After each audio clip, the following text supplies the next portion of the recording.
Mario Party titles are made up of two key components, the board game and the minigames. In today's video, I will put all of the focus on the second half of this important mixture in Super Mario Party and give my opinion on all of its 80 different minigames and rank them from bottom to the top. A couple of disclaimers before I start this list. This list is very subjective in its nature, as it's entirely based on my own personal thoughts and feelings of each of these minigames. This means I will not try too hard to be objective here, as it's impossible to be objective on a topic like this. For transparency though, I will give you all a couple of indications of what I look for in great Mario Party minigames, and what might make a game climb upwards on the list or drop. First of all, even though it will be mentioned a lot, I care relatively little about actual balancing here. But I care far more about how fun they feel to play. This means that some 1v3 minigames that might be heavily imbalanced in favor of one of the teams might get easier off the hook than other people would let them though. I do also highly value interactive minigames, where the players are heavily affecting one another. This means that I will look very kindly upon any kind of minigame where there is heavy player versus player elements compared to solitaire style minigames where each player does their own thing. And finally, I will highly value games that has that Mario Party feel to them, and that are generally cute, as I am someone who gets a smile on their face by really cute and adorable things. What will give a minigame huge negativity though is minigames where there is too easy to lose by no fault of your own. With this, I do mostly target minigames with heavy luck elements. I won't also look kindly on games which overstays their welcome. A minigame should be that, a minigame, and some minigames keep going for far longer than they need to, or is desired. With that said, let us start this countdown on this massive top 80 list where I rate all of the minigames in Super Mario Party. On this honorable spot number 80 we find Don't Wake Wiggler. This minigame probably touches upon every single sin under the sun that makes a Mario Party game horrible in my opinion. The minigame works like a chicken race, where the winner is the one who has patted the Wiggler the most before it wakes up. There is one huge catch though. Whoever is the one to wake Wiggler automatically ends up in last place. While there are some strategies to the game, all of them can become useless due to bad luck or the other players collaborate to make sure you don't win. The biggest strategy to keep in mind in this game is that the Wiggler never wakes up until it has been patted a minimum of 25 times. This means that at the start of the game, everyone can pat the Wiggler however much they desire. However, this also means that whoever is the first player to go gets 10 pats for free, while all other players only gets 5 head pats. This gives this minigame a ridiculously huge first player advantage. If it just stopped there, all would be horrible. And this minigame would still be on spot 80 on this list, don't get me wrong. But there is one more hidden mechanic to this minigame that makes this not only the worst minigame in Super Mario Party, but most likely all of Mario Party history altogether. There is a way to make sure that a certain player will not win, no matter what. And all that needs to happen is that that player is not the first or second player to pat the Wiggler. Or that at one point, any one point in the game really, that player is not in the lead. And that is by just stalling. If the player whose turn it is does not pat the Wiggler in a really long time, the Wiggler will automatically wake up and therefore ending the game prematurely. Yes, that is right. A player could prevent a specific player from getting first do a king-making move to make it so that the first player automatically wins the game by refusing to pat the Wiggler, making it so that a player could lose this minigame without even getting to make a single input at all. And it takes absolutely no skill at all on the king-making player's end, making this probably one of the most cruelly designed minigames in all of Mario Party history. It takes away player agency not only through luck-based mechanics, but also through potential king-making. This mix makes this game disgustingly bad and a horribly designed Mario Party minigame. This not even mentioning how extremely slow this minigame is to finish for what in reality is little more than a really slow lottery, hoping that you don't wake up irregular. On spot number 79, we find another minigame that can be really frustrating to play, and that is Drop Quiz. Start. Drop Quiz is a minigame that on paper seems like a really fun and interesting minigame. The player gets to watch a bunch of Goombas and Koopas carrying fruits across the screen, to which a solo player gets to pick a question to give to the players to answer. The minigame is, however, really poorly designed for a solo player, who actually has little to no control over the outcome. You see, while there are 3 different questions, what question to ask is most of the time kinda obvious. The 2 questions which should be asked are either which fruit did X Goomba hold, or how many of X fruit do you see most of the time, and with a heavier weight of getting the how many fruits of X kind do you see towards the end of the minigame. There is another point to this as well that is really bad for a solo player. If a team of 3 even has 1 player with decent memory, they could easily get past round 1 and 2 with ease, at which point, even if the players did not look at the final question at all, they would still be sitting there with a 75% win rate, just by spreading out across the 3 answers they want to pick, as only 1 player needs to survive to win and there are only 4 answers. With that said, this minigame is not without redeeming qualities. If you are in the team of 3 with 2 AI allies and an AI opponent, this minigame could actually force you to play it, at which point it is a really fun and interesting memory minigame really. However, due to how very little actual power the solo player has in this game, and how easily a group of 3 could force this game to at worst be a 75% win, which should never be the case really, as you should still try to answer the final question, and putting the players around what you think is the correct answer, combined with how very long this minigame is, sadly puts what could in theory be a good minigame down several pegs more than it needed to. Had it only made it so that the other players could not easily, in-game at least, signal what their answers were to one another. Spot number 78 goes to the first minigame of its kind. We will see a lot of here on the bottom half of the list. And that is It's the Pits. It's the Pits is a minigame that in theory could be good. Really good. If it wasn't for the fact that half to a fourth of the combatants were controlled by the AI.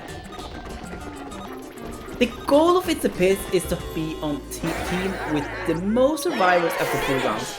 It is clear what this minigame aims to do. It is aiming at being a minigame that heavily rewards the player with the most allies on party mode and partner mode. This minigame, if it was about being the last surviving player, would actually have been quite fun. However, due to the fact that how many on each team survives being what is measured, this means that the bitter reality of this minigame is that whichever team has the AI bodies that likes to live the most is the winner. This makes this a very luck-based minigame that is taking far more time than it deserves.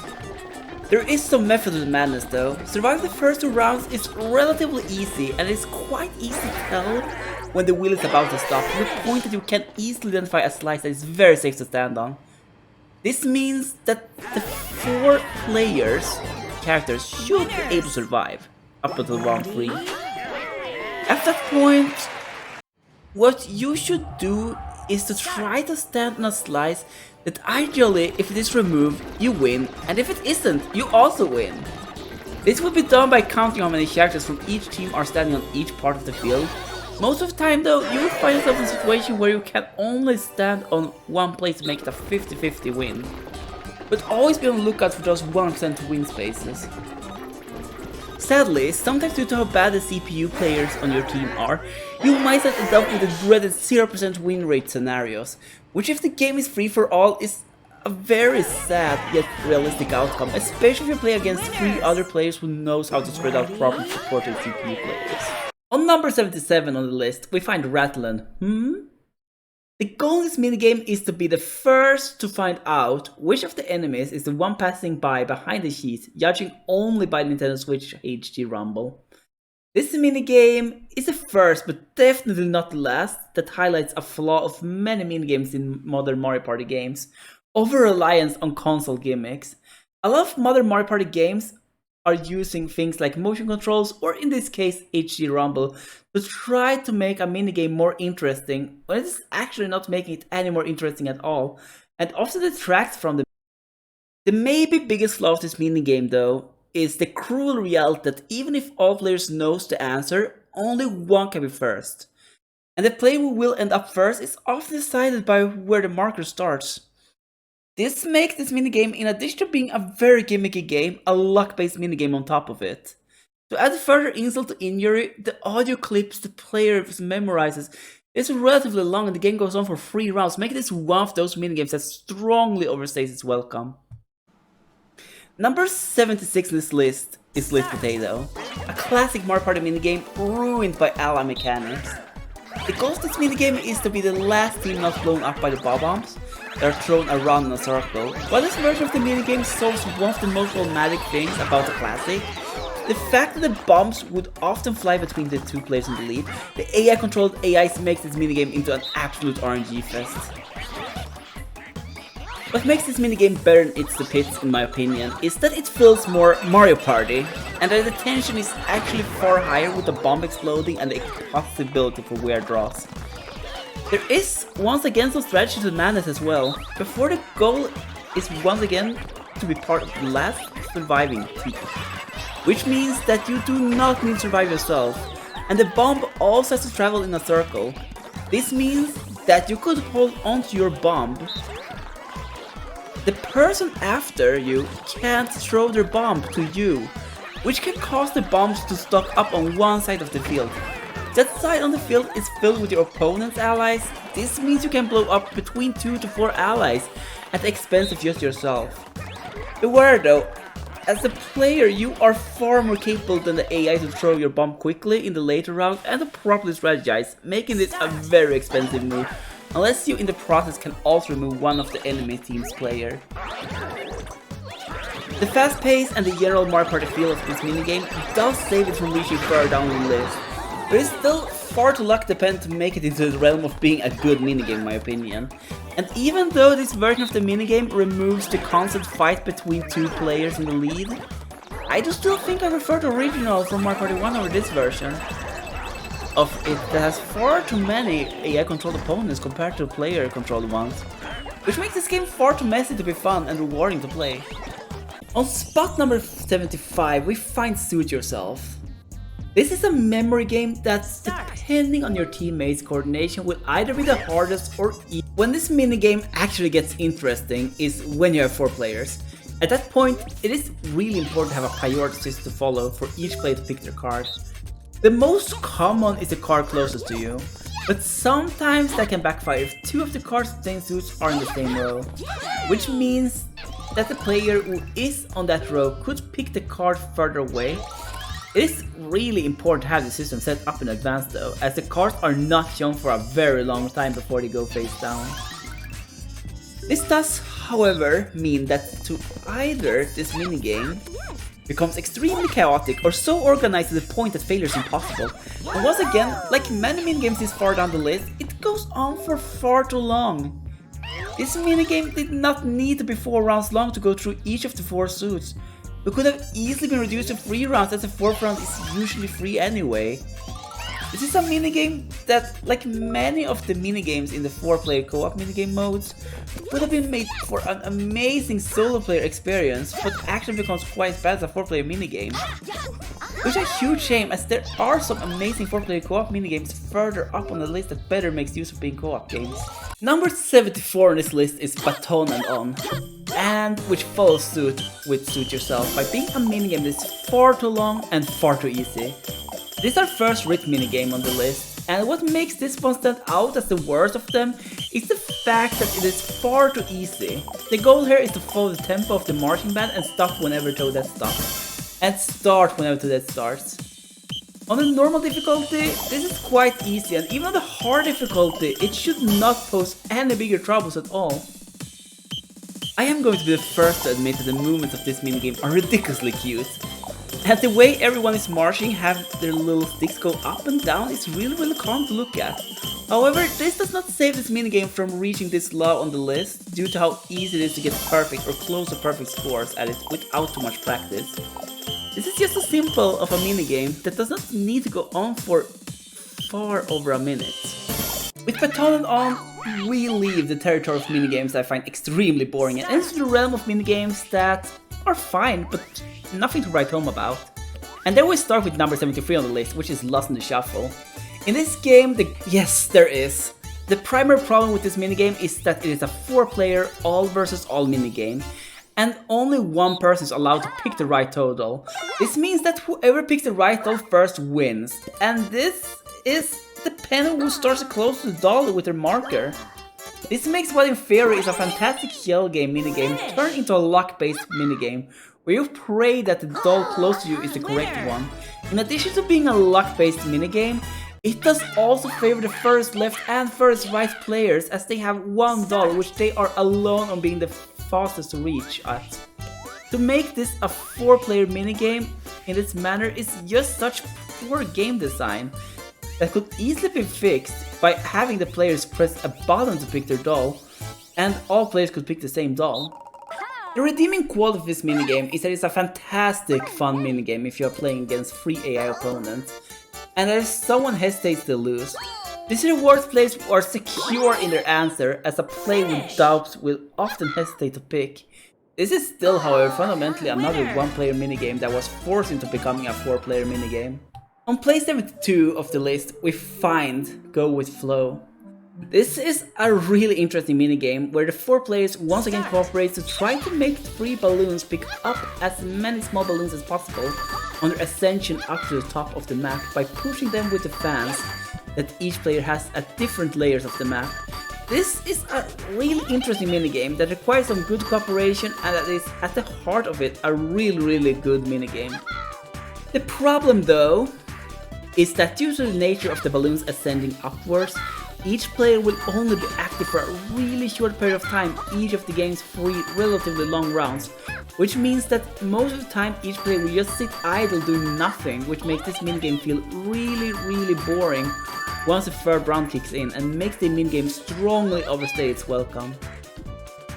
While it's fun to watch how your own actions make the game so much easier for the next player and to follow the track upwards, this is a minigame where the players being able to do something between each balloon flying up could strongly have helped the minigame become the best it could be. Yet this flaw of the slow pace really hurts the point that it falls this low on the list. 71 on the list is All-Star Swingers. This is a rhythm minigame in which the players should bat the ball as it comes up to you. While I am not gonna lie, quite bad at this minigame, it does not affect my scoring of it, I promise. The biggest problem I have with this minigame is that there is only really always one ball in motion, which means that it really does not capture the feel of a rhythm minigame, but most just feels like you're trying to hit a ball with a bat and decide how quick it goes by its color.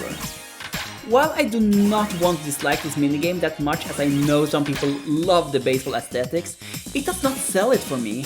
And the fact that it barely passed as a rhythm minigame due to how few notes there are to hit really makes me rate this minigame low. Number 70 on the list is Tall Order. The goal in Tall Order is to build the largest ice sculpture you can by making ice fall into cups held by the penguins at the bottom that moves left and right to collect the ice from both of you. Each of the 2 players on the team gets some ice to rain down. This is a really hard minigame to truly master, but one that is relatively fun. The only problem I truly have with it is that it's a motion minigame.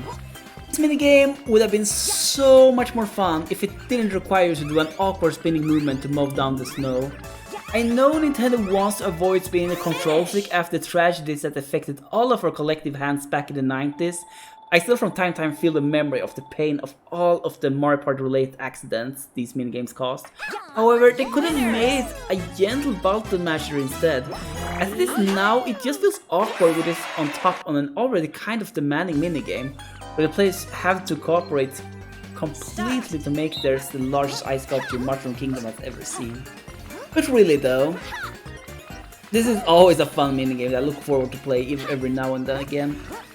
Even though it is definitely one of the weaker 2v2 minigames, in my opinion, it still holds its place in Super Mario Party, and I would not want the game to remove it. Number 69 on the list is Absent Minded, an improved version of another minigame we have already seen further down on the list, Rattle and Hum. This is the Rattle and Hum without gimmicks and without RNG playing too large of a part. In this minigame, the goal of the players is to figure out which character is missing from the picture above. This is made harder by different effects being in place to make them harder to spot.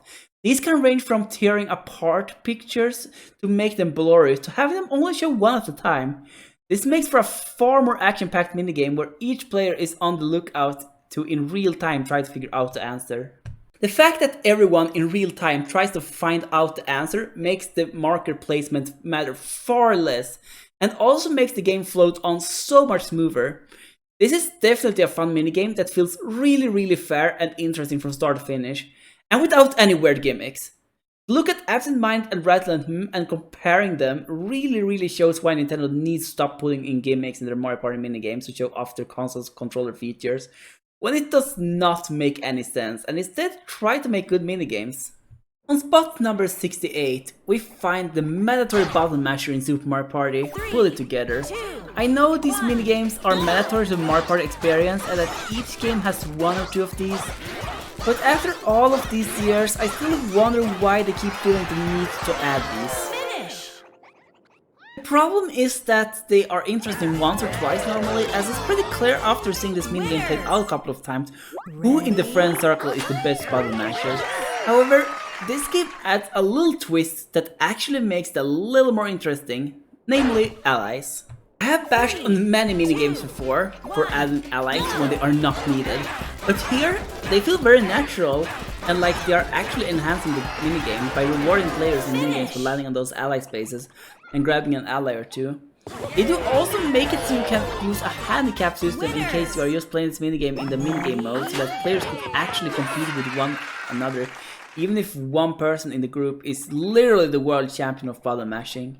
All in all, I must say, I like this iteration of the classic. Although a button masher is still a button masher, and I do still think they are something Mario Party as a whole should get away from, as they are neither fun nor strategic and just a test who in the group is the best to push the button the fastest. On spot 67, we find Looking Sharp. This minigame makes use of the Joy-Con's ability to sense distance to have you try to focus yourself on the character in front of you by moving closer or further away.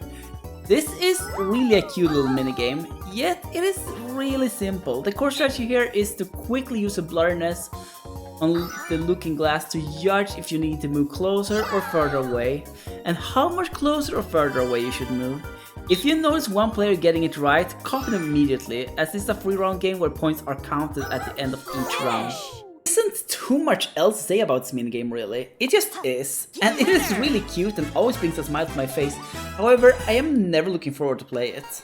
A little more to say about number 66 on the list though, which is Making Faces. This game's sort of version of the classic face rebuilding minigame.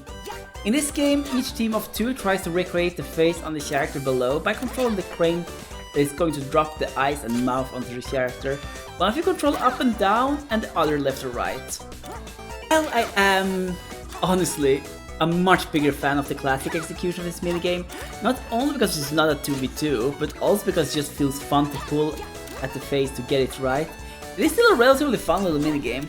The stress and self-doubt you feel about positioning is real and makes the final scoring feel so intense. Overall, this minigame is really fun if you play with 4 players. However, the AIs in this minigame are miserable, especially bad AIs. It will feel so frustrating to see the AI stuck on a position where they are obviously off the mark, and there is absolutely nothing you can do to correct the course. However, this is the case with most of it too, even though the visual representation of it here makes it far more obvious and annoying than normal. 65 on the list is Stake Your Claim. This minigame is either going to be amazing or meh. Which is why this is low on this list. Stake Your Claim, if played properly, is an amazing game where the players quickly tries to tell which of the 4 color zones is the largest one and stake their claim. Whoever has the biggest box gets the most points, and the game goes on for 5 exciting rounds. While this game is really long, it does justify it. This minigame truly, in my opinion, tests some really fun and interesting spatial estimation skills in a unique and fun way. However, that is when this game is played as intended. This game suffers the same fate as many games like this, like Mario Party IQ for example, in that if the player starts to notice that one player is surprisingly often winning the game, due to just being far better than everyone else at quick estimation of areas, everyone else is more likely than not going to randomly pick a space to stand on as soon as possible. The depressing part is that due to how this minigame is designed, this is actually a slightly mathematically favorable move. You see, because the one with the biggest share wins, this means that if a player is first in picking and space and at randomly, they have a more than 25% chance to get the biggest box, and significantly higher odds at getting the biggest or second biggest, which is far more than they would have if a player who is even remotely good at this game gets a fair shot at picking their color. This is due to the fact that the bigger zone has more space in it than smaller zones, which means that you are far more likely to pick a bigger zone because of this difference. While this is definitely not how this game was intended to play, and removes all of the fun about it, it is 100% the correct play for all players except the one who is best at the minigame, turning what would make a fun skill testing minigame into a joke. If you can get a gentlefolk agreement to not resort this tactic though, this minigame is fantastic. And should definitely be higher up on the list. But due to this rarely being how things shapes out, I can sadly not fully judge this game from that perspective. Place number 64 goes for Sizzling Steaks. In this cooking minigame, the goal is to make sure your meat cube is finished first on each side by flipping it and filling when it is done by the HC Rumble. Be careful though, if you are a donkey and drops your meat cube on the floor, you must start from the beginning. I must say, this minigame does a really good job in highlighting the unique possibilities the Joy-Cons offer. However, that is all I can really say about it. The finished animation looks great though, and it always makes me super happy to look at my finished meat cube. At the end of the day, it feels more like a motion-based minigame to serve as a tech demo for the Joy-Con than a proper minigame, although a really pretty and well executed one. Spot number 63, we find Barrel Along. This minigame has each of the 4 players being on top of a barrel on which they must roll to reach the finish line first, through a course filled with interesting obstacles and helpful things. Obstacles includes water and grass, which greatly slows down your barrel, and boost pads that highly increase your speeds helps you out to push forward to reach the finish line first. In addition to this, players can push each other around at a little bit to try to get ahead of the competition. It is a cute and on a conceptual level fantastic minigame that offers a lot of interesting strategies. However, as this is low on the list despite its praise, something must be wrong, right? Yes, there is. All of this is negatively affected by Nintendo's love of putting their gimmicks by including motion controls into this mess, to both control the angle you roll at and the speed at which you roll. This can be pretty nasty and might, if you're unlucky, give you a slow start in what is ultimately a race that heavily favors a player who makes it really strongly out of the gate. To add to that, the start positions are not fair at all, with some starting positions being very close to grass, forcing the players on the edges to turn early on, which loses them speed and puts them behind the 2 new players, which can cost them the entire race at no fault of their own. It is sad to see a potentially great minigame like this being ruined by a couple of bad design choices, but it's still a fun minigame that I always like to play every once in a while, but I do quickly realize why it's not one of my favorites if I end up further to the left. On spot 62 we find Bumper Brawl. Bumper Brawl is an ally minigame version of the classic Bumper Balls. While Bumper Balls normally is a really fun minigame, the ally sadly ruins it big time here, as they make the minigame far too chaotic for my taste, and ends up ruining what could have been a great minigame by making it far too luck-based by adding annoying elements. On spot 61, we find my probably most controversial pick on this list. Before I reveal it though, I must make my case. As I know this is a favorite of a lot of people. Yes, I am fully aware that this is a very interactive, intensive minigame, and I am fully aware what it's based off, and why this is exciting for a lot of players. I personally have a big problem with stressful activities though, and nothing makes me stress out more than trying to do something while random things blocks my way in a chaotic manner and makes me feel too much stress to enjoy it. I am fully aware that this is objectively a good minigame, great even, but this is my list that has the minigames ranked out of how happy I feel playing them. The fact that such a stressful minigame reaches this high on the list is, if anything, a testament of how great it is. The minigame in question is Dash and Dine. In this minigame, the two teams of players are trying to get ingredients they need to prepare the dishes the toads in the kitchen are trying to make. It is a messy nightmare of a minigame where everyone is trying to run all over the place to get ingredients, while at the same time blocking opponents to make sure they cannot deliver theirs. As the winner is the one who delivers the most dishes at the end, even if that number would only be 1. As I said before, I dislike this minigame on a personal level, because the gameplay that this minigame creates is stressful and chaotic, and just tires me out so quickly. If it was a 30 seconds minigame, it would be cool, but 1 minute of this is just far more than my brain can handle before getting exhausted. I do respect what this minigame is trying to do, and if the list was absolutely objective, this minigame would score way higher, as it's really a fine minigame. However, I personally, on a subjective level and list, cannot rate this any higher, as it always tires me out. Please feel free to leave comments in the comment section below about how wrong I am to place this minigame on the bottom quarter of the list, and why I am wrong for doing so.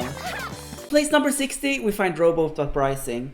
In this minigame, the two competing teams are trying to paddle into the goal. It is a fun and relaxing minigame that rewards players who can quickly paddle in the same tempo, although it is a little bit too simple, and I am not a huge fan of the fact that there is an ally minigame, despite that all allies are actually obedient this time around, which reduces the chaos they normally provide. I really like this minigame, but it feels a little stale, and the players with the most allies is very heavily favored to the point that they should not be reasonably expected to lose. Which is a shame, as this would have been a fantastic way to use the motion controls to do what Paddle Battle in Mario Party 1 painfully failed to do.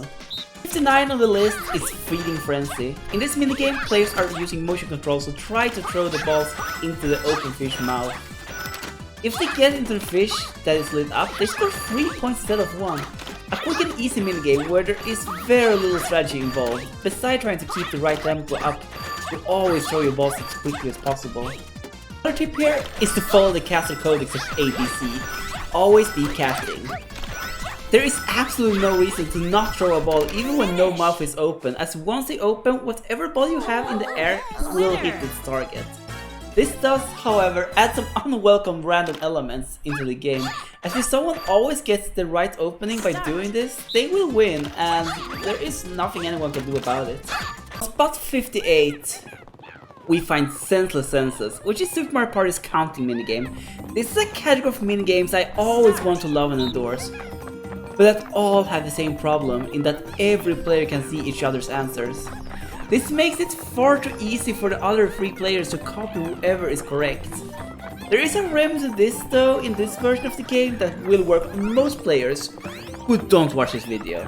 In the first movie clip, when they go through the train, you can actually see all the toads, and they are relatively still as well compared to the camera. So if you are fast counter, you can absolutely count them in time and just spam the A button at the start of the minigame without moving to pretend you're just taking a wild guess at what the result is, while you in reality count all toads before the minigame started. Be careful though, as this method does not allow you to recount, as then it will be obvious that you are just not guessing. And after a while, players will still realize something is wrong, when you are either correct or very close to real answer all the time, despite making a wild guess at the start. A good solution to these minigames would be to make it so that the winner is the one who first guesses the right amount of toads. and I do so hope that they fix this for future versions of this minigame, as I personally love counting minigames, except for this flaw if playing with human players, as, let's face it, every single person will try to cheat out of the player who knows the answer. Winner! But number 57. We find Strike It Rich, which is another rhythm minigame. In this minigame, a music piece is playing, and there are coin blocks placed on certain key notes, which the players need to hit. It is a fun and quick minigame that never feels like it overstays its welcome, and makes good use of the Joy-Con to give you the feeling of smashing the blocks. Huge bonus to this minigame is that the music piece that plays is the classic Super Mario Bros. Theme, which is really nice and has such strong key notes that it really makes it feel easy to tell when to jump by going by music alone. The 6 goes to another rhythm minigame, and this time it is Pep Rally. It was really hard to choose which one of these two minigames to put above the other, as they feel really similar and are going for a similar feel. However, ultimately I have to go with Pep Rally due to how happy feel the pictures have when they are revealed. Yes, I am that fickle.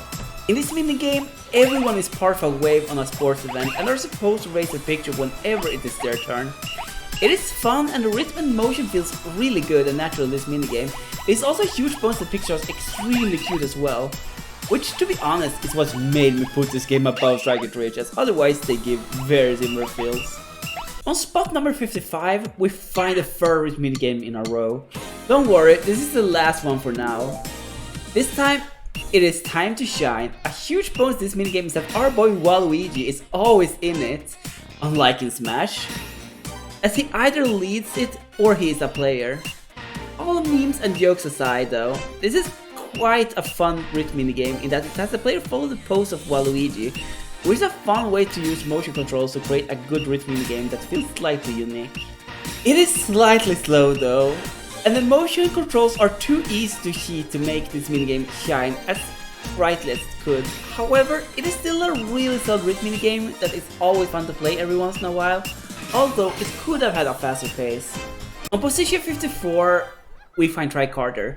This is the point of the list where I feel like we leave the realm of minigames that are somehow flawed, yet having the good outweigh the bad, and start to enter the realm of minigames that are just good, but maybe have some minor flaws, or are just not good enough to reach higher up on the list. Tricarder is a simple yet fun little minigame in which the players pedals their Joy-Cons to try to reach a finish line as quickly as possible. It is very simple, short, and has no weird bells and whistles to it that takes away from the core experience. While this is a really simple and forgettable minigame, it is so perfectly executed in what it does that it, despite this, is a really fun minigame that I always enjoy whenever it pops up, despite I probably never actively would pick it in a minigame mode, as it just never pops in my mind really, as it really doesn't stand out that much. Number 53 on the list is Earth of Fortune. This is a minigame I do love very much as a huge game theory geek, and how this minigame is such a quirky 4-way game that does touch upon game theory in so many interesting ways. The way this minigame plays out is that in each of the 5 rounds, different amount of coins spawns on different clouds in the 3x3 grid, where each player is standing next to 3 clouds, one of which is the center one, which is shared with all other players as a possible pick, where most coins are most often spawned. The best outcome for the entire group is to make sure that each round all players agrees to pick a certain cloud to land on, and to take turns going to the middle. However, this is Mario Party, and the probability that everyone will play nicely is very low, as there truly is no such thing as a common group interest in a game of Mario Party. Which means that even if it is beneficial for the entire group, the fact that this minigame is designed in such a way to make equality impossible to reach, means that any player on the lower end of this duel will refuse to follow it. Which means that any form of strategizing is impossible. I will more often than not turn to a game where each player tries to figure out what the other players will do to try to get any coins at all. And each round is indeed possible for each player to get coins, or no player at all getting coins. There's actually one possible reality in which an actual dilemma between 2 interests can occur in this minigame though. And that is if the entire group must make sure that a certain player does not get any coins at all because they are so far in the lead that they can't afford that play gaining any coins. The problem here is that we are faced with a situation where one player has to make the ultimate sacrifice of always trying to go for the middle, which if the player you are trying to block is aware of the block, they will always go for. Force you to constantly pick between the group's best interests and your own by going either for the other coins to actually be able to pick up a couple of coins for yourself. Because while you spend each of your turns trying to prevent the player in the lead from getting coins, you're also failing behind each of the other two players. So even though you are blocking them, there's really no reason for you to play nicely here, as you will lose by doing so. And if you don't, the player in the lead might get a push ahead. While I love this minigame from a game theoretical perspective, due to the very interesting mental games that can play out due to certain positionings in the board game section of the game, and each of the 4 players' personalities, the reality is that this minigame is not as fun to play as it is to analyze. Due to reality, as mentioned above, there are very rarely common interests to protect the Mario Party most of the time. Each player will only go for what is in their own best interest, removing a lot of fun psychological mind games that could be. Dilemmas and interesting choices can only really occur if there are several interests balancing between one another. However, it will still create some interesting games from time to time. And when this minigame shines, it is such an amazing minigame that can really make the players scratch their head and think twice about what decisions they make. Number 52 on the list is Clearing the Table, another rich minigame. I know what it is with rich minigames and why there are so many of them, as they play relatively similarly, but I am all for it. Clearing the table has the players trying to pull the cloth away without destroying the glass and other things that stacks up on it by pulling at the right time. It looks and feels extremely satisfying to play this game, which is a huge thing in these rich minigames. It is really hard to explain how satisfying it feels to play this minigame, but the feel is what makes this minigame, as it is other than this, very simple. This minigame is the poster child in my opinion of how much presentation matters when it comes to minigames, as there is really nothing that makes it stand out to any other rich minigame, yet it just works because of how it feels. On position 51 we find Social Climbers. There are some jokes I could make about the movements used for this minigame, but I will leave that for the comment section below, as I know you all are eager to make these jokes, and probably far more capable than me of finding out creative touches to it. The goal of this minigame is to be the first one to reach the top of the huge flagpole by climbing it up in perfect rhythm. This is a fun race minigame where a player can opt to leave some leeway for failing to do the perfect climbing, or go for the fastest possible strategies, running the risk of failing it and losing a lot of time, and maybe even adapting spots if you see someone pull ahead or falling behind to increase your chance at winning.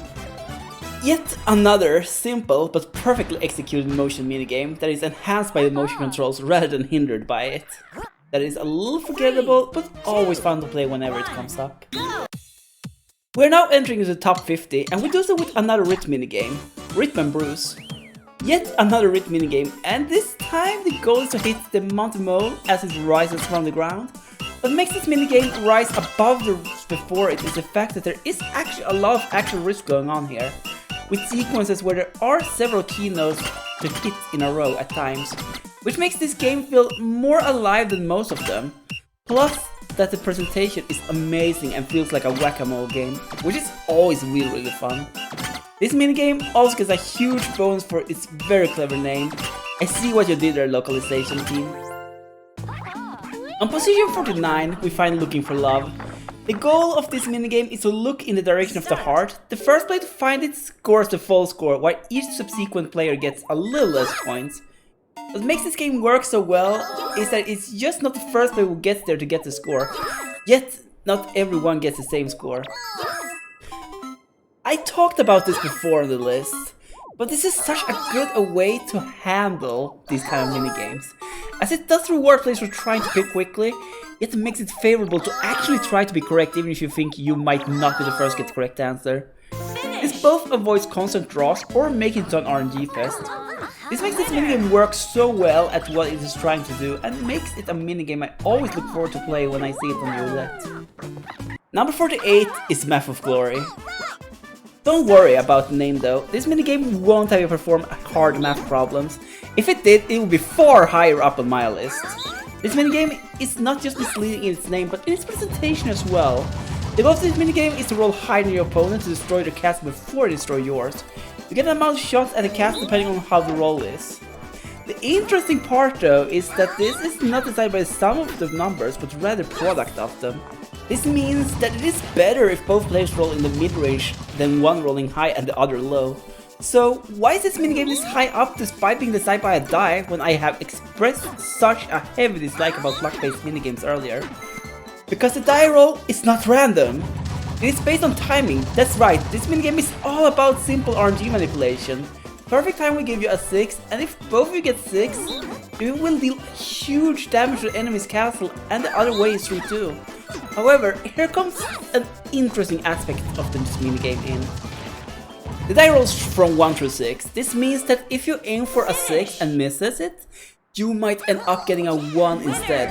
So to go for a straight 6 is a very high risk move, as if you are just slightly off, you might end up with a 1 instead, and as mentioned before, as a result decided by the product rather than the sum, one play getting a 1 is devastating. So unless you are absolutely certain of yourself, the correct play is off to aim for a late 5 hoping for a 6, instead to ensure you get a high number, as getting 2 relatively high numbers is far preferable to 1 high and 1 low.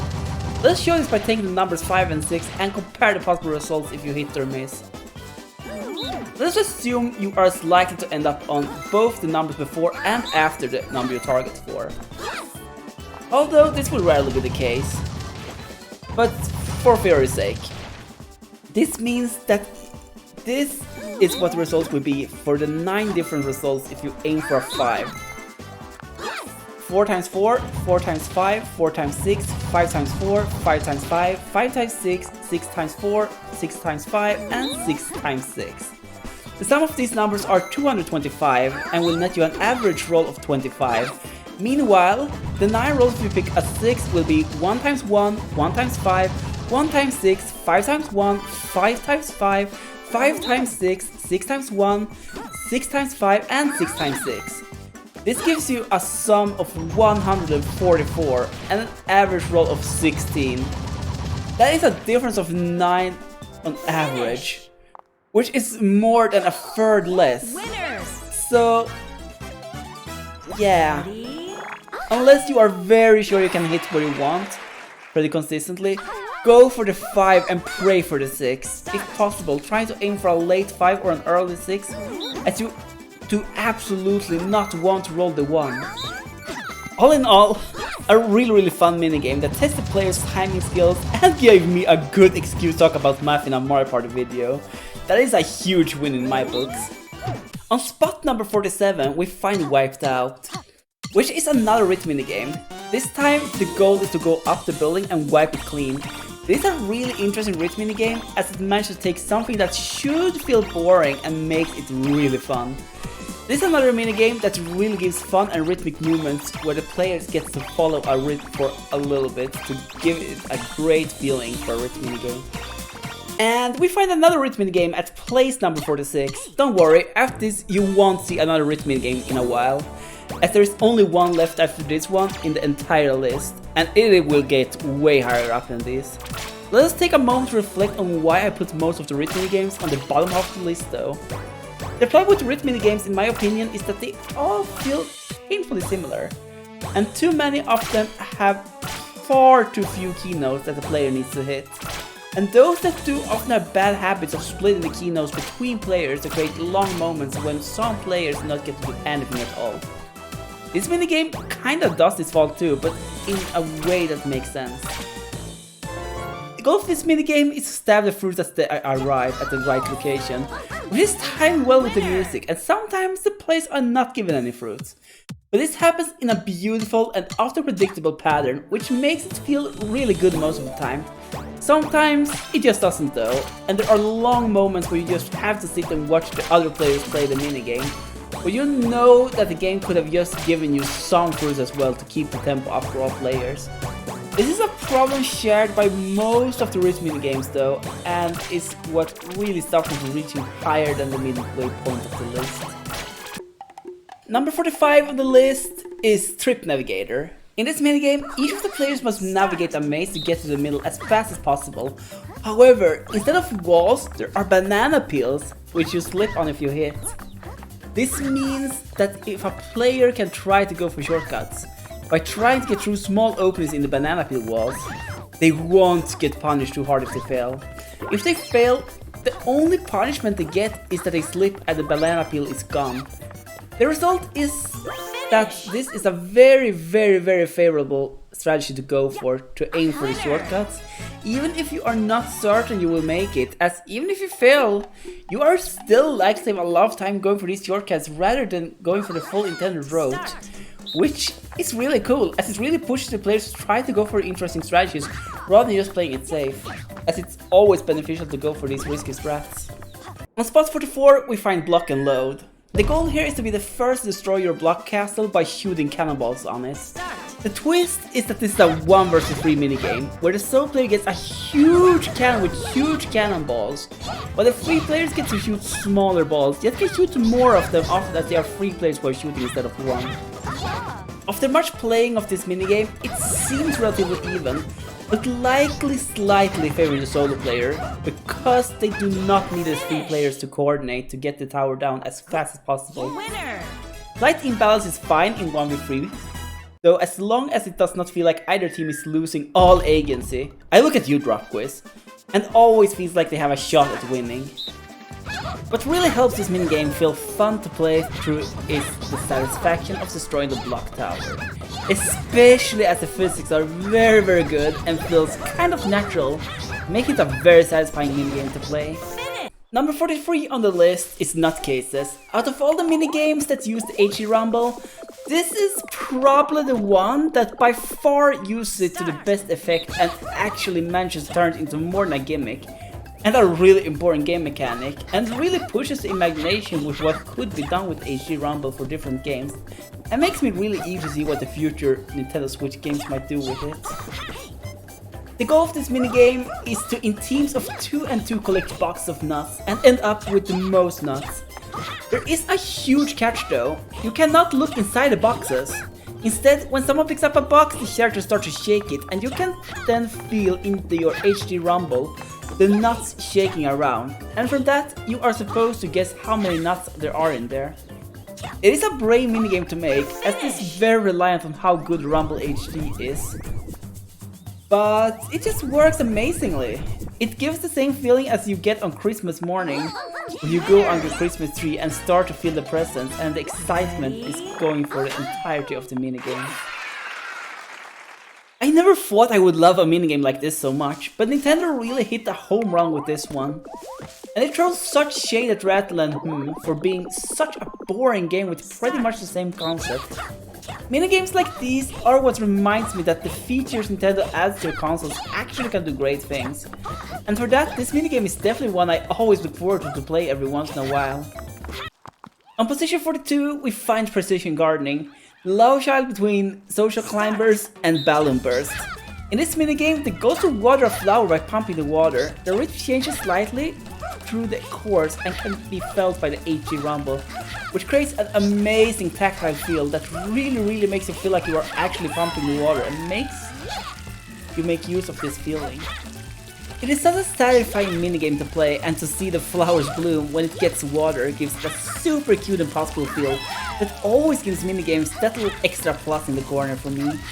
Nintendo never forgets that atmosphere is important, and this minigame shows that.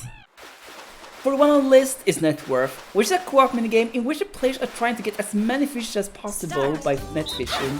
This is probably the one co-op minigame I prefer to play with an AI over real players every day of the week, as the AI will always follow your movement and makes this minigame quite easy, and actually lets you play as if you play with 4 players.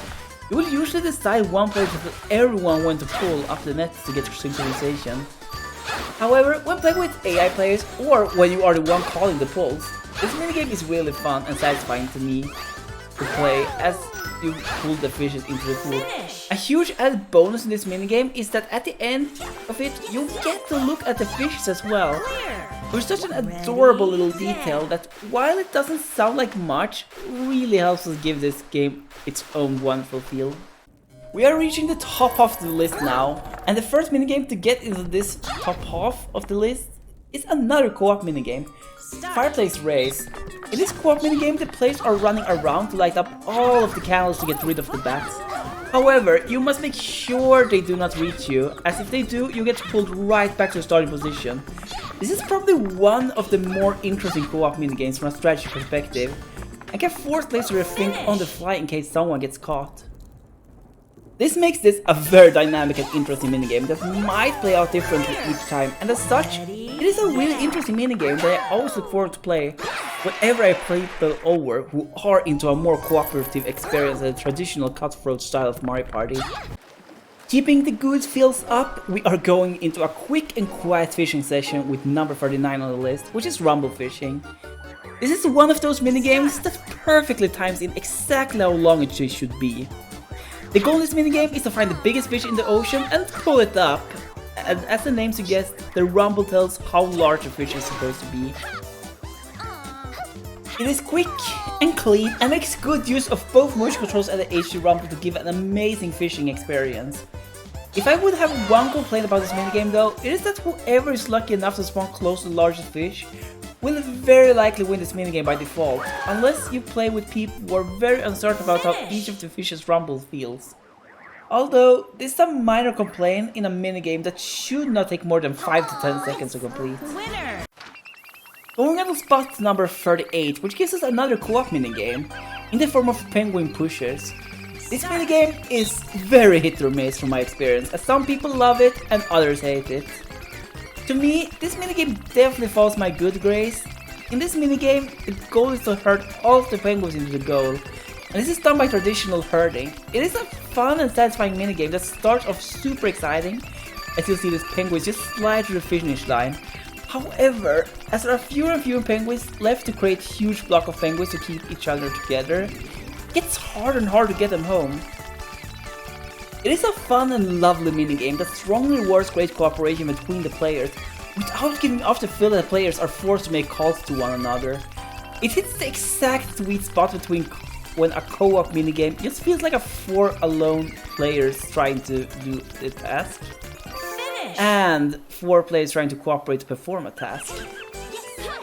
It is really satisfying when you get a good time as a team, and equally annoying, but in a fun way, when the last penguin keeps on refusing to enter the nest, making games of this always making you feel something, which is great, as that is the kind of things that makes players remember a game and look forward to playing it again and do better. On position 37, we have the ally minigame Get Over It. This is a remake of the classic jumping rope minigame, but with a different feel to it that allows more interesting patterns. And it's an ally minigame. The goal of this game is to be the last team standing as you are dodging the enemies that are rolling in from one side to the other by jumping over them. It starts off relatively easy, but does quite quickly turn into a quite nasty and rough little minigame that punishes any little mistake, and as time goes on, more and more people will be removed.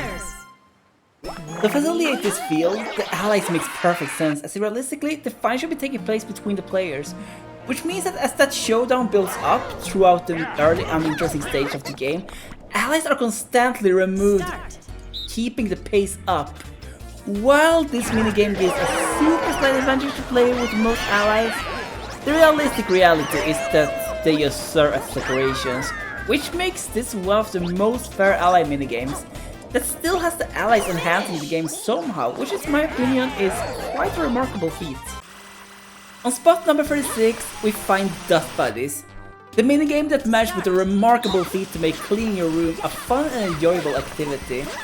In this 1v3 minigame, the solo player is given one huge vacuum cleaner, while a team of 3 is given a vacuum cleaner with 3 smaller mouths, with the goal sucking up as much of the dust possible on the floor.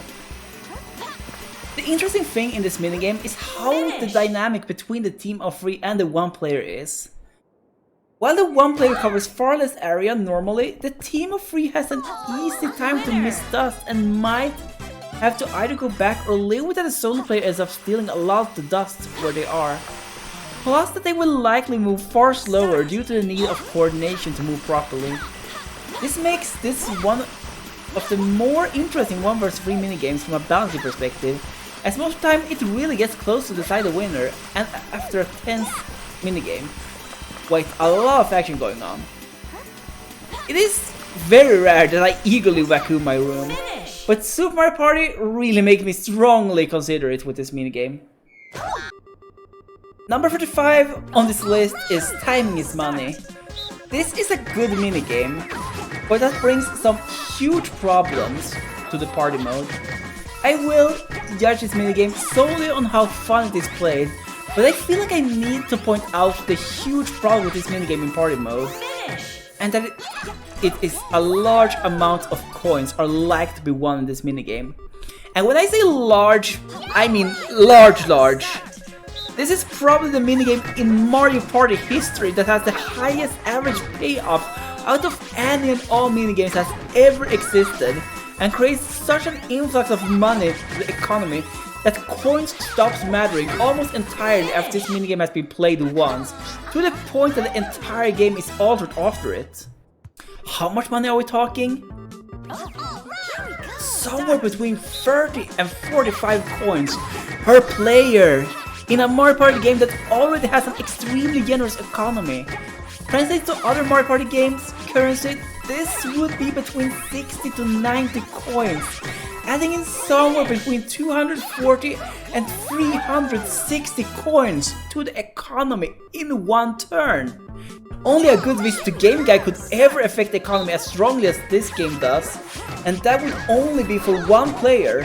This makes it so I do not at all love to see this game when I play party mode, as after that point minigames almost entirely stop to matter, especially in a 10-turn game. So, the goal of this minigame, as you understood my rant before, is to collect coins, and lots of them. This is done through a little wheel that you need to stop by ground pounding. The thing to aim for is obviously the 5 coins, but after 5 coins, if you miss, there is a bomb that takes away all of your coins. If you ever land off this towards the end of the minigame, you can lose over 30 coins in once, making the risk higher and higher. So, you all probably are expecting me to give you the same advice as I gave you on Math of Glory for this minigame. Nope, I am not. The timing for this minigame, once learned, is by far easier and more generous than the timing for Math of Glory. Mostly because the ground pound plus jump creates a natural rate that is easy to pick up and to increase a little bit. My strategy usually is to start aiming for 3 coins as a setup, and then after that take a longer turn to get to 5, and then stay on 5 for most of the minigame, but aiming to land a little sooner in the middle so that if I miss time, I will miss time for a 4 instead of the bomb. However, I will never not go for 5, as getting 5 coins each ground pound on this minigame is so game changing for the rest of the board in party mode that doing anything else will really just make you likely to lose the entire board, as your economy is far weaker than every other player's. Economic problems aside, this minigame really feels like an amazing chicken race between the players, and if it wasn't because of how extremely heavily this game upsets the economy after it is played, I would always look forward to play this minigame that really pushes the players into pushing the limits. Even though it's still a fun, the sour taste that this minigame puts on the board after it's played just makes I can't be universally happy about it, even though this does not affect my ranking of this minigame on the list. On number 34 on the list, we find Half the Battle, which is another ally minigame. There is a huge caveat with this positioning though. This minigame ranges between being my absolute favorite ally minigame and being one of the worst ones, depending on how many allies people have, and to an extent, how even the distribution is. That needs to be pointed out. If the players have few and are about equal on allies, this minigame is very fun and strategic. While if one team has more allies, and especially if someone has 4 and the other doesn't, This minigame is literally a free win for whichever team has the most allies, to the point that the team with less allies might as well give up. The goal of this minigame is to form keys by combining two parts of the keys that are found on each side of the map. So, where does the allies come in? They come in terms of the carrying capacity. The more allies you have, the more you can carry. This sounds really nice, and like a small advantage, as they still need to pick them up, right? Yeah, during normal gameplay, absolutely. This game plays perfectly if both teams are about equal. However, there is one really foul strategy that can be used by leading team to absolutely dominate this minigame to the point that the other team can do nothing at all. And that is by lowering the flow. This is done by taking on an early lead as a team with more allies. After you're taking this lead, you fill up your team with keys and then do nothing. What happens then is that because there can only be a limited amount of active keys at once, there is no way for the other team to catch up at all, as you hold all the keys except for one maybe. It is sort of like a game of Monopoly where one player spots every single greenhouse, blocking off all of the other players from the possibility of buying houses, and therefore hit your economy. As when you feel like you can just start turning in your keys and win in the most disgraceful way possible, you can just do that and immediately score 4 points. So, flow like this. What does this minigame do this high up on the list? Well, you see, even when the game is at its worst, it is still playable and really has to be uneven to be that bad. Otherwise, this minigame ranges from pretty good to probably the best ally game of them all. The slightly imbalanced between sides really makes the players having to consider their strategies and push for collecting those keys in interesting ways. It is a fun 2v2 minigame that really makes the two teams having to both compete by collecting keys or pushing one another into enemies, of course to drop the keys, and cooperating with one another depending on their situation. Although, the two of them being unable to directly interact with one another makes it such a lovely minigame that always plays out wildly different depending on both the players and ally count. Makes a very interesting minigame at its best, even though it is not that amazing at its worst, to say the least. Me as an average, I would definitely say this minigame is a really good one and deserves a spot on the list. Let us move on to spot 33 on the list, where we find Bopping Spree. The goal in Bopping Spree is to hit the lights as they light up with a hammer. This is a minigame that feels like a classic minigame that I was actually surprised it was not in a game from a previous Mario Party title. As a 1v3 minigame, it might first sound really unfair to the solo player as the stage looks really similar. However, the solo player gets to stand inside of the shape while the 3 players have to run around outside. Makes it a remarkably even 1v3 minigame. The strategy for the solo player is quite clear, just try to hit whatever bulb lights up as quickly as possible. My favorite strategy to do this as a middle player is to immediately run towards the middle once I hit the bulb, and then quickly turn to the correct direction as soon as it lights up to avoid the possibility of having to run too far. The 3 players outside are facing a slightly less direct problem though, that requires quite a bit of communication. The 3 players are technically at a slight advantage. However, that is only true if they work in perfect harmony, as they can never face a situation where they have to run a long distance. But only as long as they are all on different positions. The problem is that this can be very tempting to run towards a light bulb in case you think you can't reach it sooner than the player that is designated to. It eventually puts the entire strategy into a mess. There is, however, one very interesting strategy that could be used to combat this, and that is something I call dynamic placement. The goal with that is to always position yourself so that you are always in a perfect triangle around the square, and then always let the player close to the bulb hit it, while you also move yourself accordingly. The huge advantage of this is that it is on average way faster, and it also prevents players going for things they shouldn't because it's faster. The weaknesses of this strategy though is that it is quite remarkably rough to do from a team coordination perspective and can easily crumble apart if just one player is not good at it. However, if executed well, the competition between the inner and outer players will always be even and exciting one. Although, the outer players will more often not come on top. Because of these strategies and how much depth there is in this seemingly simple minigame, it is always a pleasure to play it no matter which side you end up on, as either you have absolute control and the game is about your reaction, or you and two other players have to try to find a way to coordinate yourself in a way that you can understand that requires no communication in the middle of the game, as really, there is no time for that in this quick minigame. In a really dynamic race to hit all the bulbs first. With place number 32, we are entering the minigames I think are truly amazing, and that are always a pleasure to play and makes me shine up each and every time I get to play them. And the first minigame to enter this club is Candy Shakedown. In this minigame, the players are tasked with emptying a jar of candies by shaking it with the Joy-Con. This is probably the motion control minigame in Super Mario Party that makes the absolute best use of the motion controls, as the motions feels extremely natural and clean, and is a sort of minigame that could probably not have been pulled off well without the Joy-Con. And actually feels like an amazing minigame due to the physics of the motions.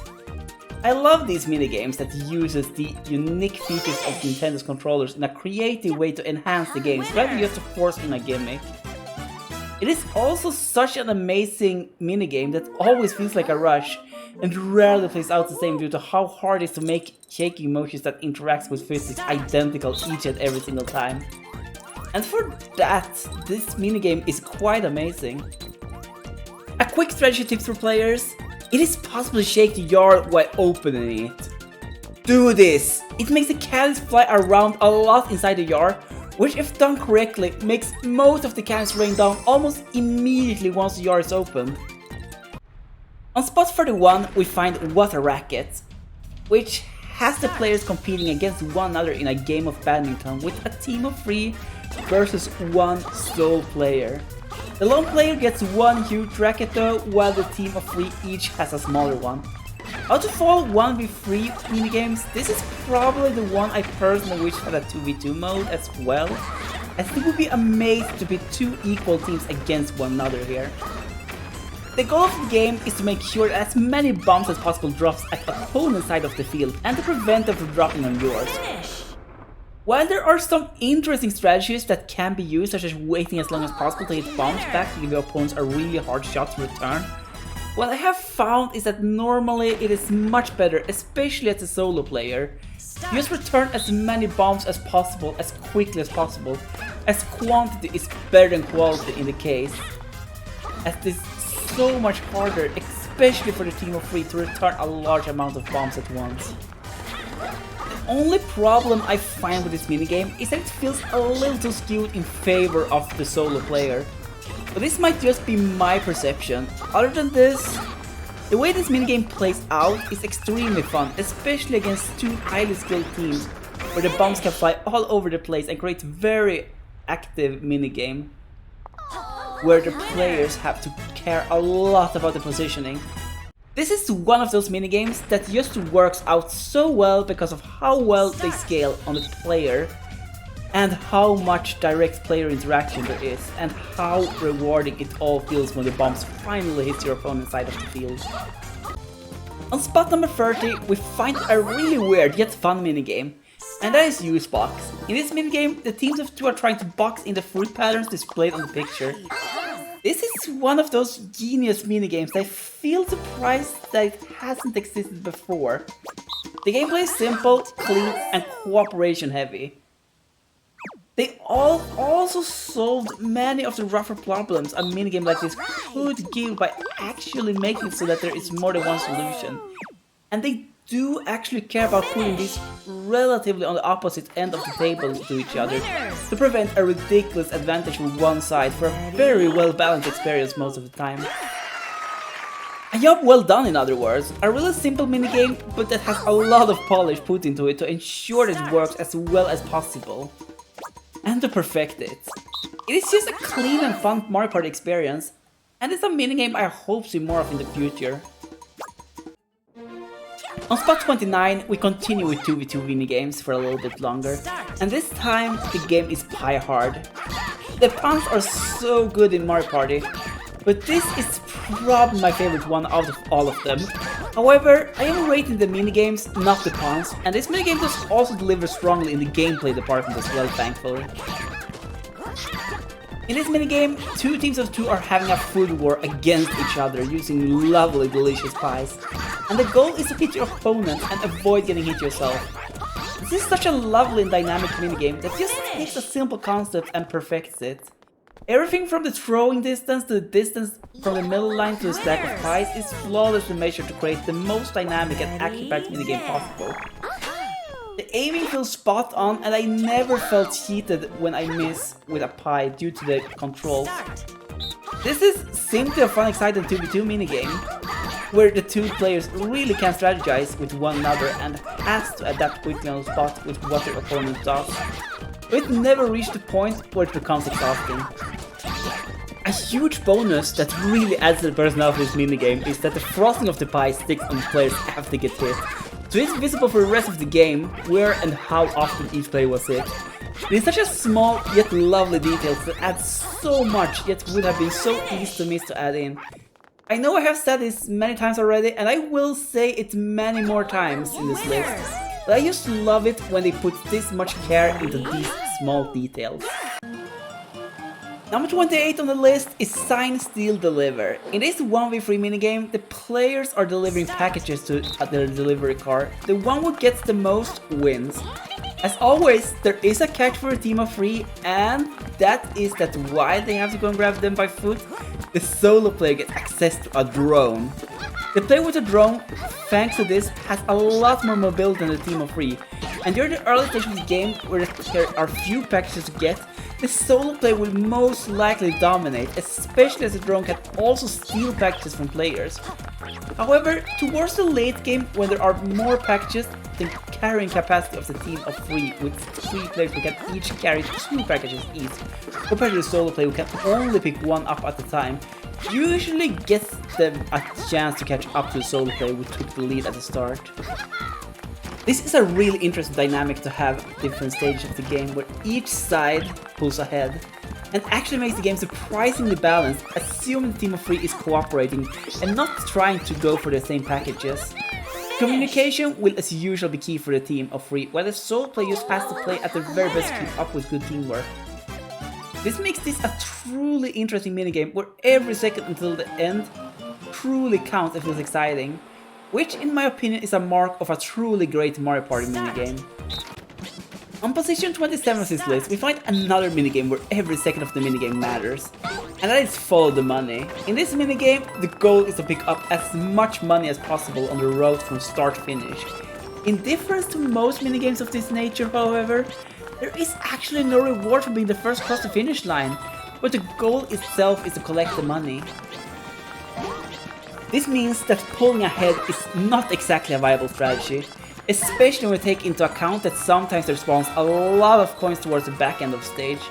This is such an ingenious design as it prevents one player falling behind and being unable to collect any coins at all, and really punishes going ahead too quickly. The biggest problem historically with these minigames have been the fact that they sadly quite early on feel decided. But this design removes this problem and creates a truly dynamic minigame where player interaction and positioning is key to get a lot of money. This minigame is always fun to play. I can heavily reward players who are patient and do not try to rush, which is a rare thing when it comes to these coin collecting minigames.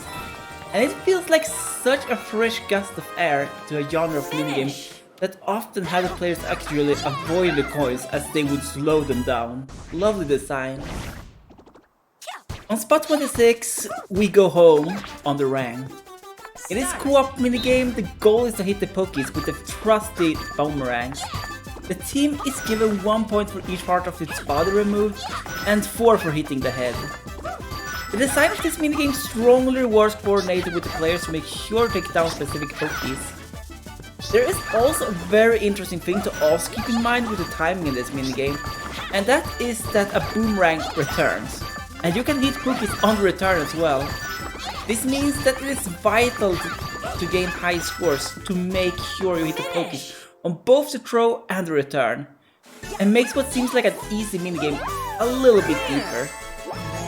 Out of all the co-op minigames, this is probably the one I think best tests both teamwork and individual performance at the same time. And it does so in an amazingly fun and interesting way. And it is always a minigame I enjoy playing in the company of both friends and AI players. On position 25, we find Cruising for a Bruising, the more classic auto-scrolling platforming minigame in Super Mario Party, this time without any distracting coins, as they were giving their own minigame this time around. In this minigame, the goal is to be the last one surviving through the constant increasing wave of enemies. This is done through picking one path and then navigating through a short obstacle course in case you are unlucky to be on the wrong side. If you are not unlucky, you can just run forward. This sounds really simple and even a little bit too luck dependent, but do not let this fool you. There are some very interesting strategies that can be used in this minigame. It is quite easy to survive by just minding your own business and run forward. But what if I told you that it is possible to eliminate each other in this minigame? That's right. It is in this minigame very easy to create bottlenecks through the obstacle courses, and once your opponent has been absorbed by the wave, you can move on. It is a scary high-risk strategy, but if pulled off correctly, this can end the minigame before it becomes luck dependent. And the high-risk nature of this, also you do leave yourself quite open to sabotage yourself by doing this, gives this minigame a very interactive nature that I miss in many of the classic survival auto-scrollers.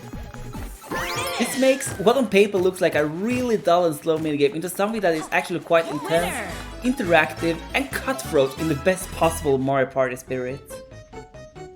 Number 24 on the list is metal detectors. In this minigame, players are using their Joy-Cons as metal detectors to find hidden treasures that are buried under the ground. This is another minigame that can cause a huge economic swing for one player if they are allowed to just get all of the money. Although, this is far less likely to happen here than in Timing is Money. What I love about this minigame is how exciting it is to get the treasures. You never know what you get up, and it can be anything from 1 coin to around 10, which makes for a really exciting time each and every time you find something. So, this minigame is all about luck then? I wanna say you're wrong. While it is luck based on what you get, the primary goal in this minigame should probably be seen to be to prevent players in the lead from extending their lead by moving into their corner to start taking treasures to prevent them from getting a huge lead. Which means that this minigame, in addition to being fun and exciting, can also around the right table of players serve as an equalizer to help people catch up to a dominating player, which gives double reason to be excited when this minigame rolls out. On spot 23, we find a minigame that to many might seem like an odd choice up here, and that it must be the way. This is probably the only co-op minigame in which the 4 players are not in any significant way interacting with one another at all, and has a long wait time involved. So why do I rate this so highly? Well, you see, I have a very weak spot for this sort of minigame where you try to walk on very thin areas to reach your destination, and I've done so since the classic Bumper Ball Maze from Mario Party 1. While this is not Bumper Ball Maze level of good, it still holds its own, and it's always fun to cheer each other on as you go through your segment of the map, to put the fireworks into place for a satisfying show. Number 21 list is Tower the Line. In this minigame, the goal is to move the threat to get a certain formation. This minigame shifts between being extremely satisfying when everything goes as intended and you and your partner moves in perfect harmony, and total frustration when someone moves in a way that you totally did not expect them to. In other words, it is a ridiculously fun 2v2 minigame. I love these kind of minigames that really test the abilities between the 2 players to cooperate to find an optimal solution, and this minigame more so than most does this. And in the cutest way possible. A good strategy in this game is to try to aim for the left player to be on the left side and the right player on the right side, as I have noticed that most formations of the road can have a strong left and strong right part, rather than a strong up part and a strong down part. This means that as long as you and your partner makes this clear, most of the tackles can be avoided, although not fully. And while it's annoying when it happens, nothing is as fun as trying to untangle as quickly as possible your opponents are also untangling, and let's see who can get back on track first. On 21st place of this list, we find Just for Kicks. In this minigame, the players are in teams of 2 plus their allies and plays a good game of football. This is probably the only minigame in the entire game that I think is actually a little bit too short for its own good.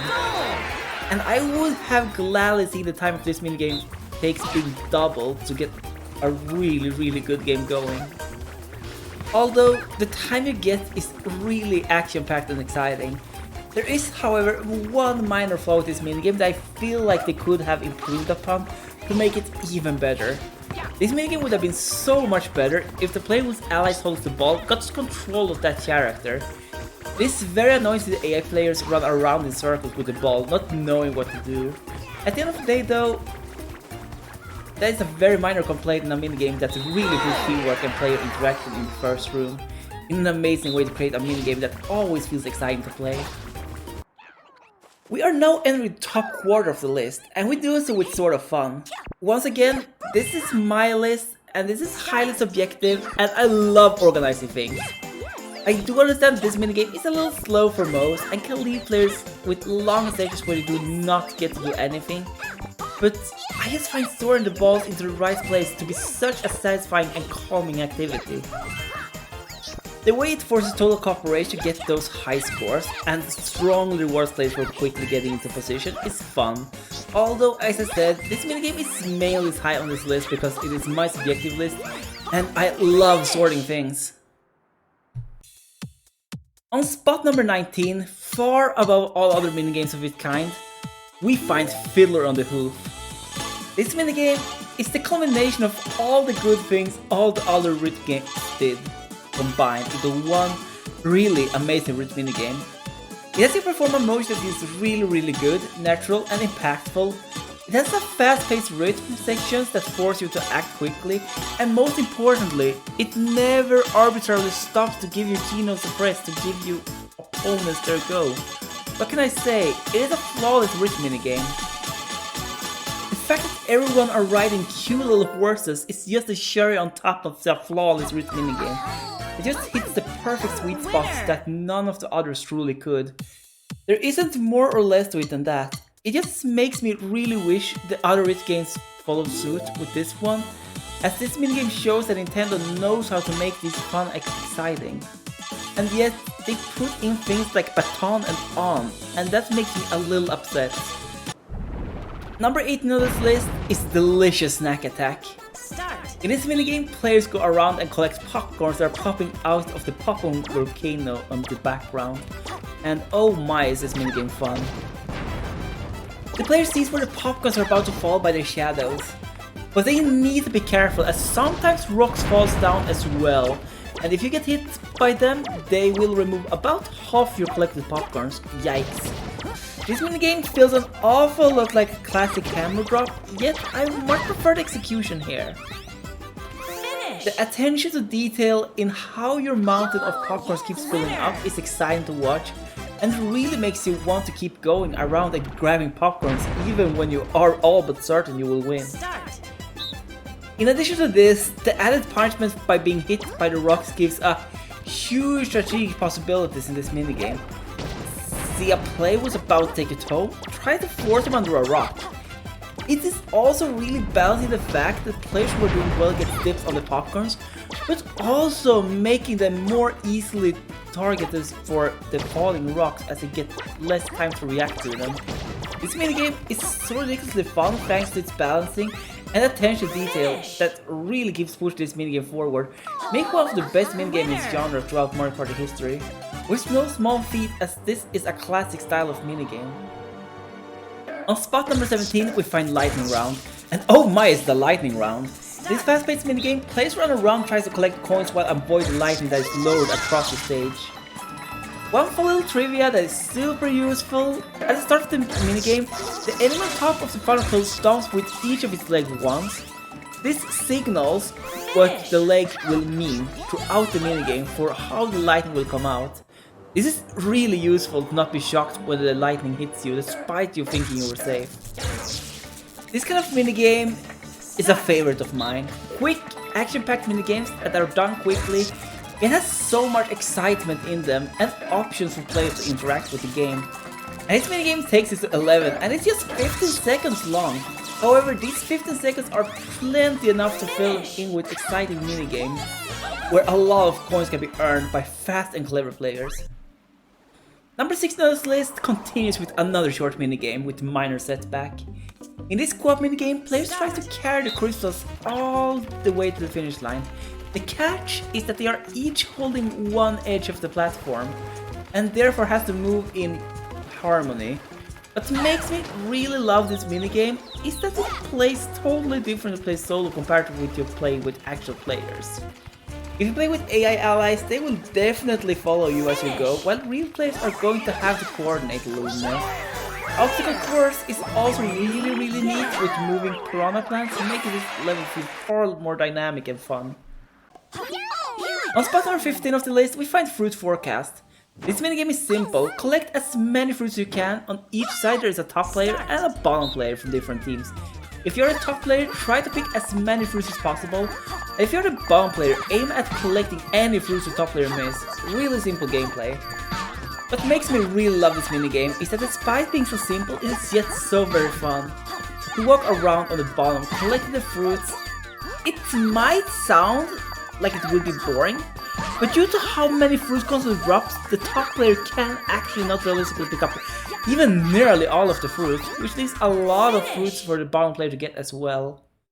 The way this minigame rewards and punishes the team through making the errors of the top player possibly punishing for the team makes this game so exciting.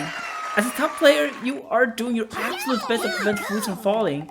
It feels so rewarding when you manage to catch an almost full streak of fruits. While for the bottom player, try to play catch up with what the top player misses.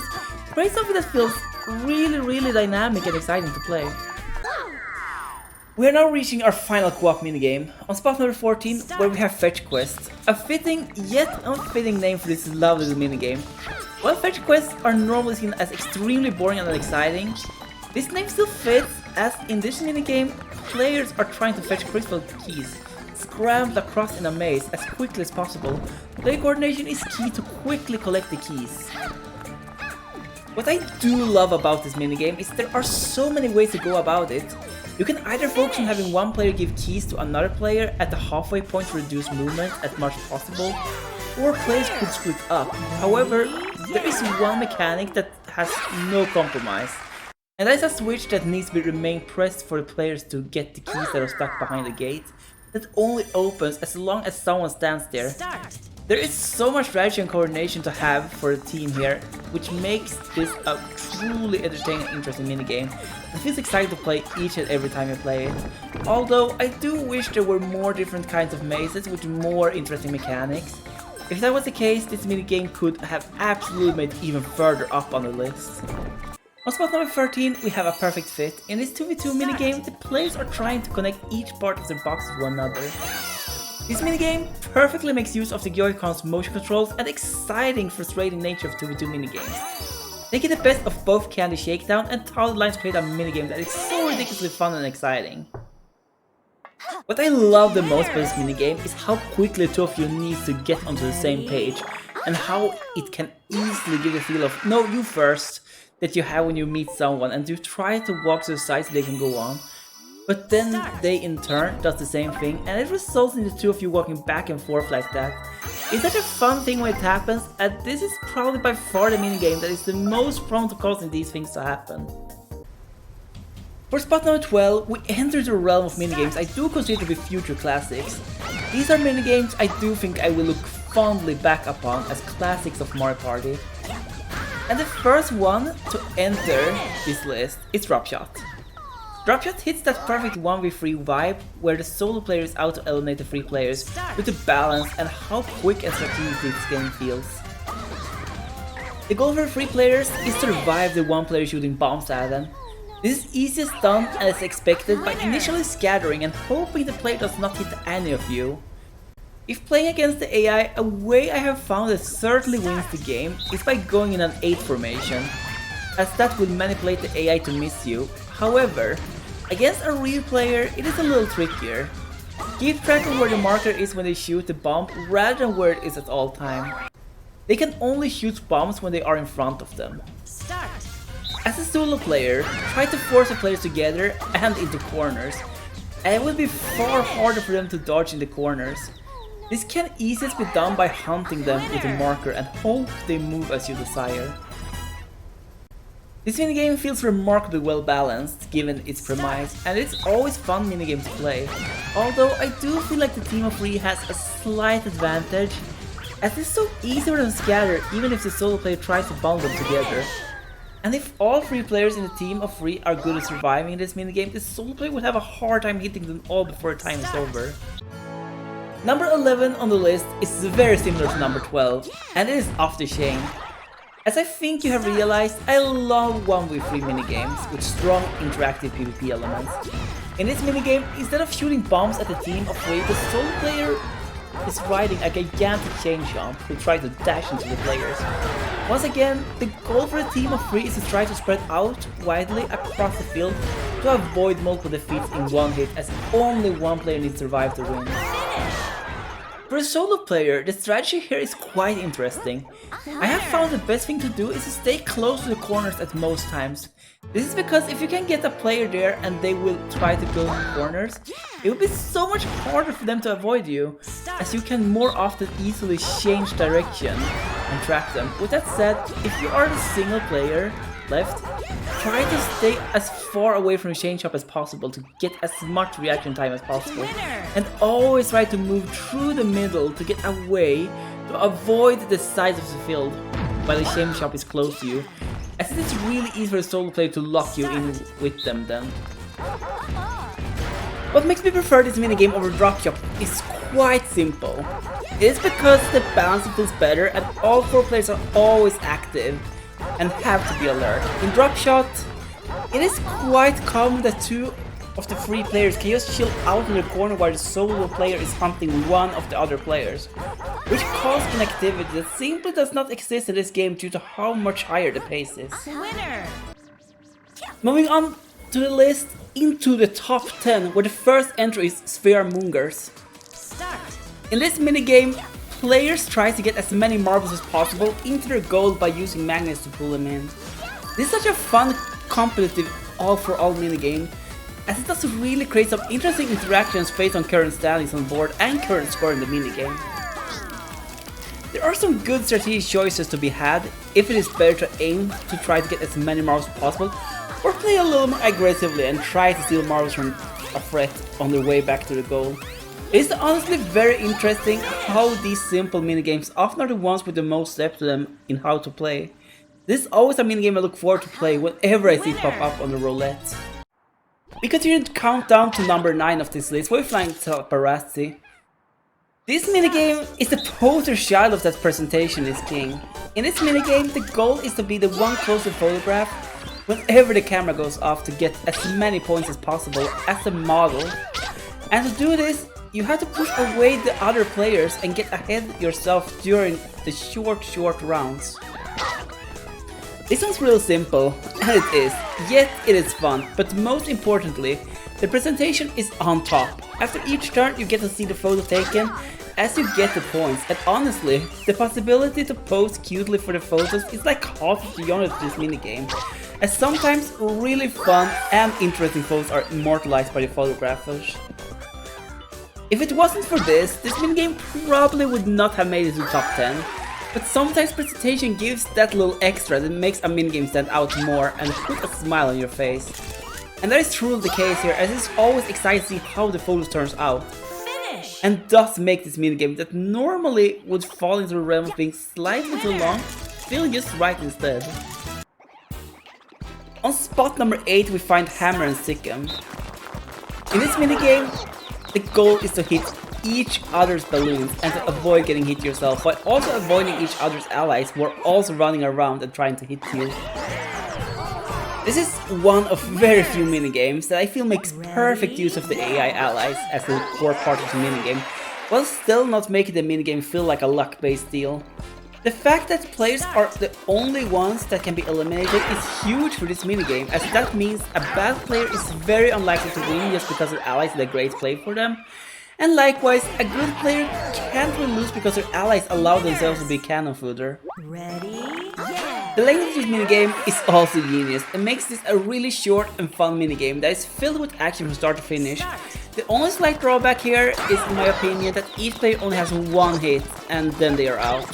Which is a little bit of a problem, as it makes it far too easy for free players to team up on one player to quickly eliminate them. But that is a very minor complaint in what is a wonderful and clever minigame. Ready? Number 7 on the list is Smash and Crab. In this minigame, the team of 3 are controlling a huge mechanical crab. 2 players controls one of the hammers each, and the last player walks left and right, while the solo player is trying to avoid getting hit. This minigame is so wonderfully designed in that it forces the 3 players to cooperate and gives the solo player interesting ways to interact with them by tricking the team of 3 to lower the hammer when they should not do so. The main strategy for the team of 3, in my experience, is to move back and forward to try to catch the solo player off guard and to give one of the hammer players the opportunity to lower their hammer, while the middle player does best in trying to fake out the hammer players, as when the hammer falls, the crab can't move for a while to give them some breathing room. Wonderful design that makes this minigame where both sides equally has to be on their guard. Just so slightly missing out on being in top 5, we have Fuzzy Flight still. But it might as well have been. The difference in quality in all of the games from this point on are minimal, as all of them are almost perfectly executed. Each of them is a minigame I gladly see returning in future titles. In this minigame, the players fly around in airplanes and are trying to avoid hitting obstacles. Each player has 3 hits before you go down, and the course thus over time gets harder and harder, and it goes on until a winner is crowned. In this minigame, there are 2 distinct ways to play. Either you focus on surviving as long as possible, or you aim at causing trouble for other players by trying to push them into obstacles, with the risk of getting harmed yourself as well. This creates a minigame where each game with different people plays out entirely different. One group might see a cleaner flight where everyone gets really far, while another group immediately starts to show each other around, make it a quick and dirty minigame where you always have to be worried about the obstacles also, or being too close to another aggressive players. The design is great for a free-for-all minigame and has that lovely dynamic player interaction that I feel like all truly great Mario Party minigames must have. And now entering the top 5, and we do so with Dart Gallery. This minigame feels like a reverse of Drop Shot, as this time the team of 3 are trying to hit the solo player with darts. Each of the 3 players does, however, just start out with 5 darts and the middle player takes 3 hits to defeat. This might sound really unfair and hard on the team of 3, but this is where the core mechanic of this minigame kicks in. After a dart is thrown, it stays on the field as an obstacle. The easiest way to win as a team of 3 is by far to try to capture the one player in a position in such a way they cannot move around, giving the 3 of you free and easy throws at them. This does force some heavy strategizing and cooperation though, while the player aware of this goal has to do their best to try to avoid getting trapped. This creates a very psychological game where the player on one hand always has to be on watch out for getting hit, yet also has to make sure that the team of 3 does not trap them and stay out of dangerous zones. The team can also not waste darts however they want to trap the player as well, due to only having 15 total, and they need to get those 3 hits in to win.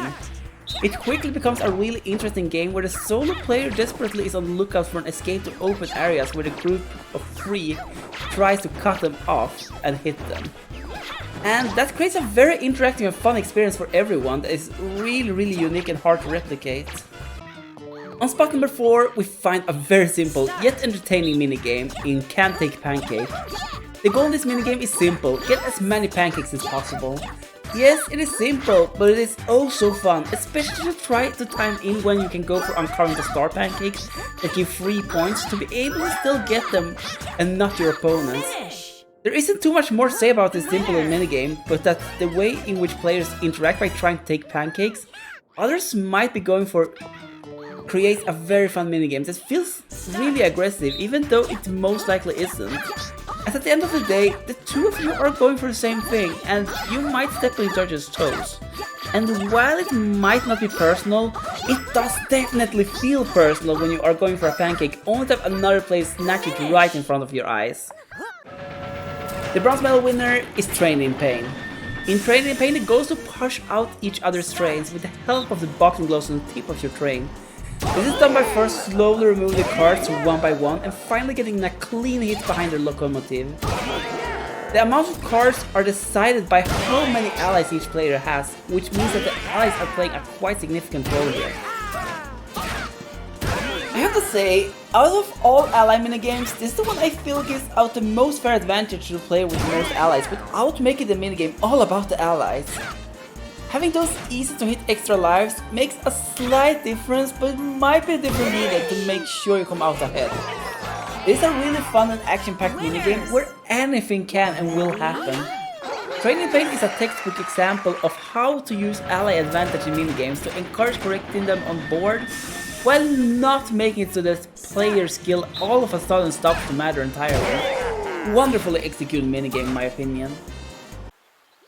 The runner-up on this list is Soccer Croak. In this phenomenal minigame, the 4 players are competing against each other in a water fight with the goal of pushing the other players off the platform. This minigame plays out geniusly.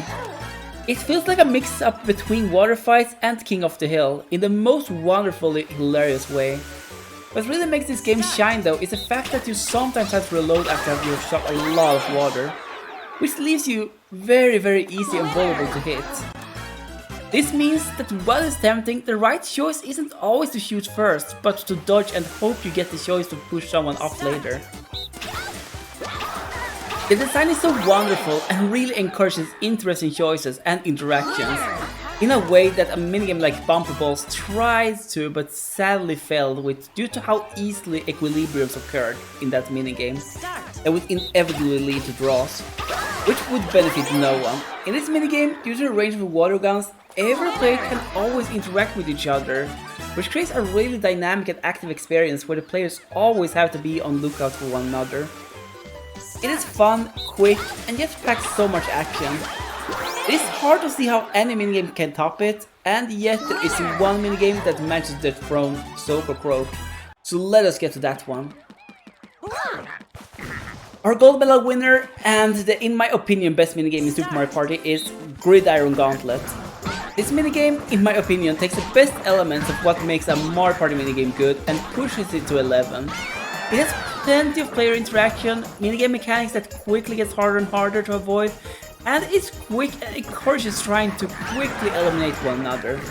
To top it all off, it is extremely carefully designed to make it as easy as possible to understand, to make it so you do not accidentally lose. If you lose at this minigame, you always know it is your fault. The goal of this minigame is to survive the attack of charging shocks that are going from one side of the board to the other through the very clearly marked squares. As the game goes on, more and more of them will inevitably start charging faster and faster, making it far more difficult to avoid them. Each player takes 3 hits, which means that everyone gets time to play. This minigame, just like Fuzzy Flight School, can have the players try to interrupt one another, even though it is slightly hard to pull off here and requires high precision to not accidentally get hurt yourself. The general strategy in this minigame, though, is to stay in or close to the middle. In that way, you decrease the odds of getting stuck in very nasty situations that are hard to impossible to escape, as you quickly can get to any square on the board that is free. The way this minigame encourages interactivity, while at the same time testing the skills of the players, even in more clean rounds, combined with how extremely fair, quick and simple this minigame is, with no annoying bells and whistles attached to it, makes this, in my opinion, the definition of a great classic Mario Party minigame. It is not the most challenging or deep minigame there is, but it offers a short round of fun that really rewards skilled players, and gives less skilled players a shot at getting at the player in the lead to topple them. All of these things being presented in a lovely and Mario-esque atmosphere really pushes this game into the #1 spot of the list. As I said before though, from 6th place forward, this list, in my opinion, was very even. Just because this minigame comes up on top does not mean it was an easy choice to do so. Phew! We're finally done with the list. As I mentioned before, I started and a couple of times throughout the video. This is based on my personal opinions, which means that you are almost certainly disagreeing with me on something about this list. And if you do so, please feel free to leave your opinions in the comment section below. I will be happy to read all of your top 10 minigame lists, or even the top 8 if you feel like going through the process of rating them all.